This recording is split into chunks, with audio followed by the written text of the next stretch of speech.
China's economic boom has bolstered the disposable income of its middle class, whose desires for the finer things in life has risen. Those finer things include me, a lobster, once a luxury that only the rich could afford. The Chinese love affair with me has really taken off in the last decade or so, and the North American crustacean, found along the coasts of both the US and Canada, has become a particular favorite as a status symbol. That's because of my red color, which many in China regard as a mark of prosperity. It helps that I am an excellent source of lean protein and low in fat and calories. A good indicator of China's rise as an economic force is that this symbol of Western affluence has become an affordable treat for many across the country.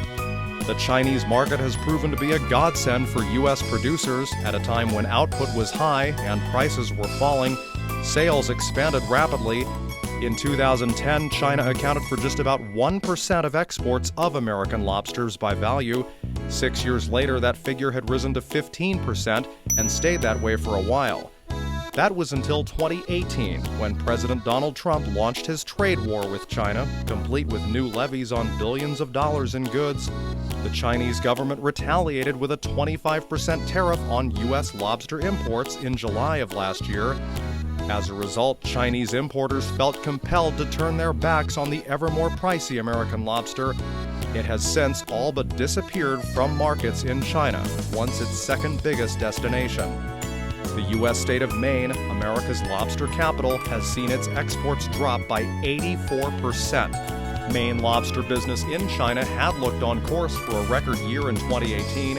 Exports during that period rose to $128.5 million in the first 6 months, an increase of 169%. The state's congressional representatives were so worried earlier this year that they urged the Trump administration to prioritize lobster during the on-and-off trade negotiations with China.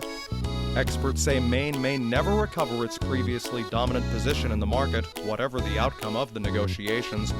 When President Trump declared that trade wars were easy to win, he did not count on the resilience of China's economy, nor the determination of its leaders not to give in to bullying.